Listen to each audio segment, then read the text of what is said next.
Diba nakita nyo, napakarami nating pinamili sa araw na ito. So magpo-focus tayo ngayon sa balls na ito. Yan. Madami tayong pinamili na. Balls and vegetables. Yan ang ating lulutuin. So madami tayong pinamili. Ito ang ibawas natin. So yan na nga. Ang recipe ating ibabahagi sa inyo ngayon ay it's all about these balls. Gagawa rin tayo ng fried na isda at itong gulay na ito. So gulay at balls. So stay tuned kung paano natin gawin ang ating recipe ibabahagi na naman sa inyo. Welcome na naman sa ating daily cooking activities. Ano na naman ang kaya nating ibahagi sa inyo? Gulay. Ito ay balls na may karni sa loob. Magiging sabaw natin yan. So ito, 4. Ito, free niya na eh. Yung salted radish yata. Sabaw. Gamitan natin ng clear chicken broth. Ito, 1 set din na gulay natin. With dried shrimp. Plus piniritong isda. Yan ang ating mga ingredients na naprepara. Yan, dito na tayo sa ating kumukulong tubig. Pwede na natin ilagay ang ating balls. Pag float, okay na yan. Next, ang salted cabbage natin. Plus ang chicken broth natin. Kalahati lang.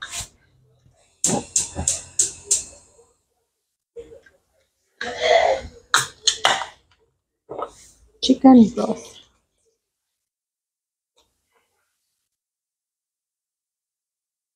Cover. Hayaan natin mag-float at balikan ko kayo pag ready to add on ang ating gulay. Ganyan lang ka-easy.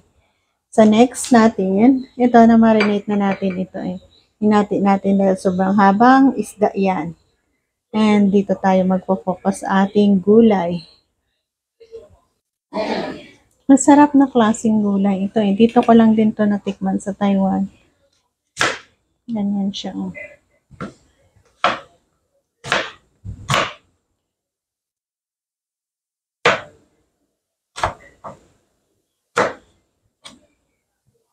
Marami pa din.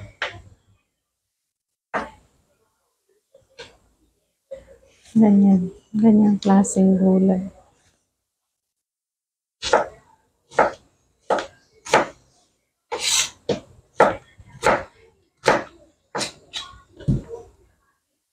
Ang sahog natin dyan, ginisa na mayroong dried shrimp. Ganyan lang. Hugasan ulit natin kasi babad natin sa tubig. Sa gitna-gitna kasi may mga marami eh.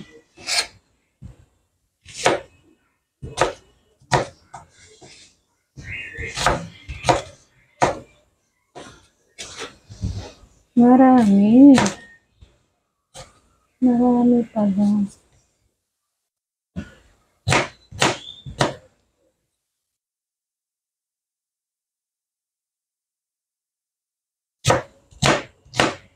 At naubos na natin ikat. So, ihugasan ulit natin yan.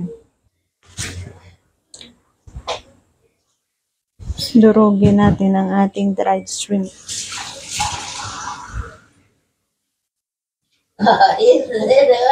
Yan. Add natin ang garlic para sabay na sila dyan. Hindi naman totally smash talaga. Slight lang. Lalabas lang yung amoy. Yan, okay na yan. Ready to gisa na tayo. Silipin nga muna natin ang ating pinapakuloang sabaw.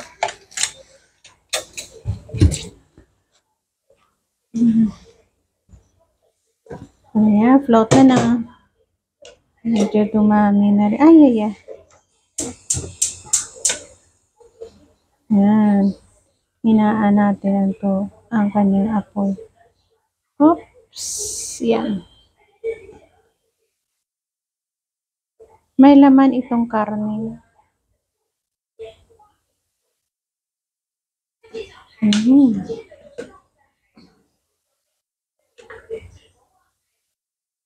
Patuloy nating pakuluan dyan. So, habang nagpapakulo pa tayo dyan, gumawa na tayo dito ng ating ginisa na gulay.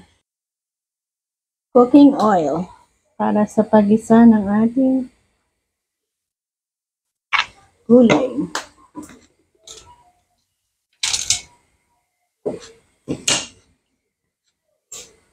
Lagay natin ang ating smash na dried shrimp at garlic.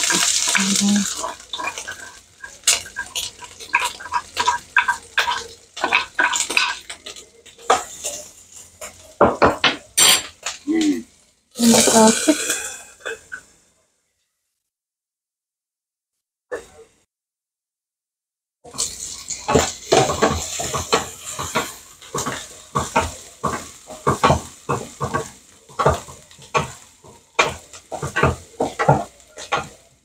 Bango. Kuha tayo ng sabaw dito sa ating pinapakuluan.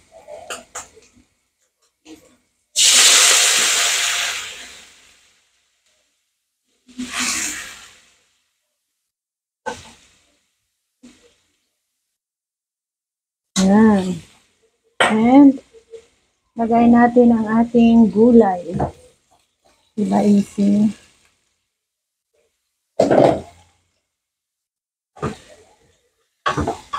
Kaya natin dyan maluto. Balikan ko kayo pag okay na siya. Lagyan natin ng pampalasa. MSG at salt.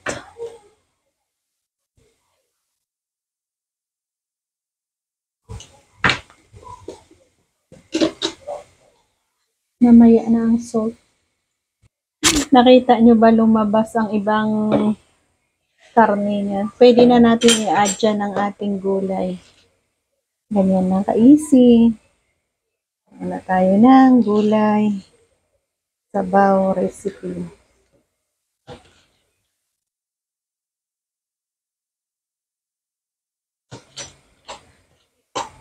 Yan.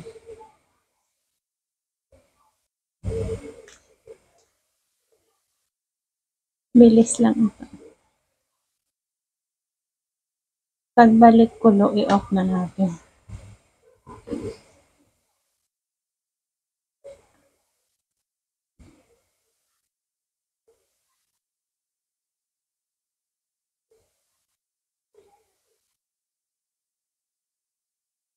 Yan.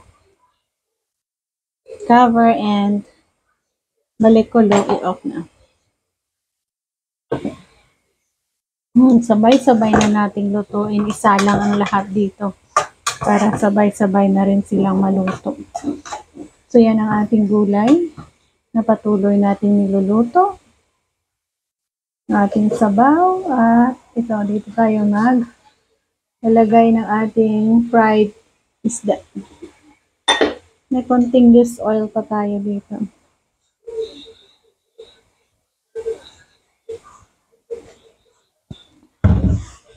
Dagdagan natin.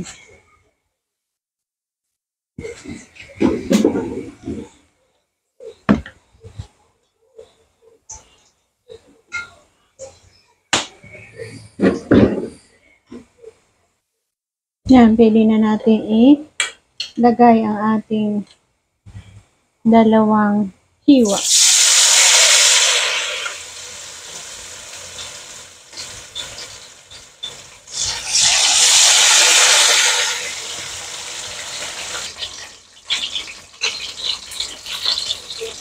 Para nang lagay dito ng ating gulay. Gulay.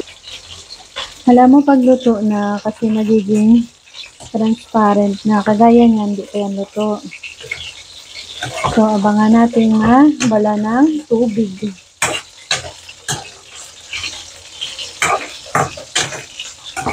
Malapit na.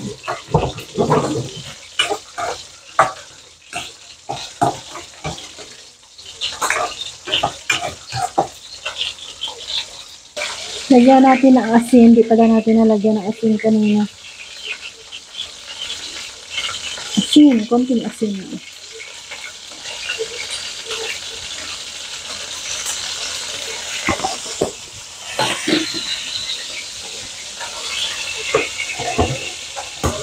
Masarap ito.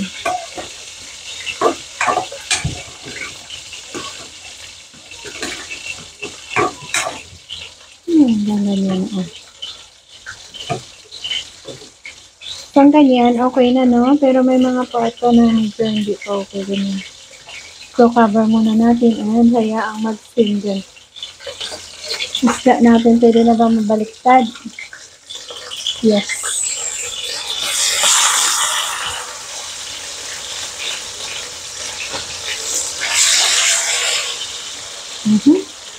Ang gulay natin ready na. So, ganyan na nga. Napaka-simple lang na pamamaraan. Sarap nito.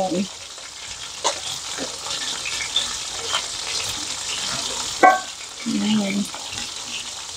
Hop. Ay! Naglag iba.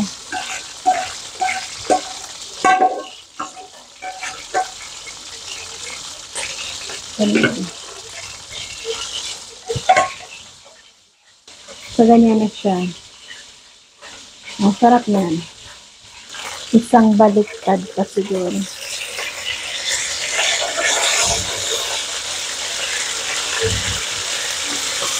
Ay. Tumalsik. Mamaya na.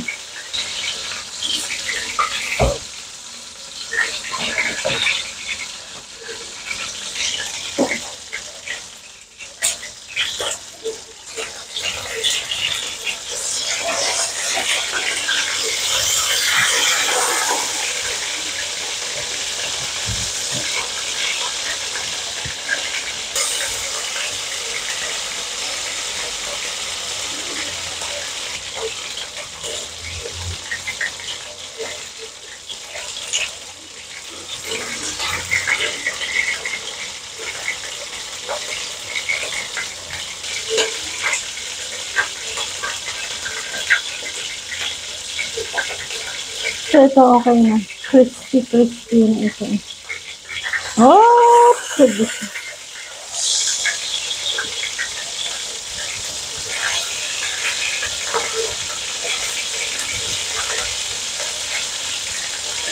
Yan, okay na. Yan natin ilagay.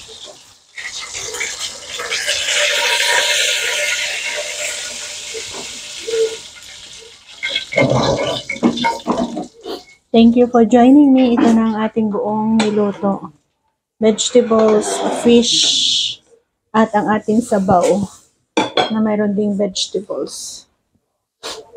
Ayan na. Ayan. So, happy eating. And thank you again. Sabaw, vegetables, and fish. Bye-bye. God bless and mabuhay.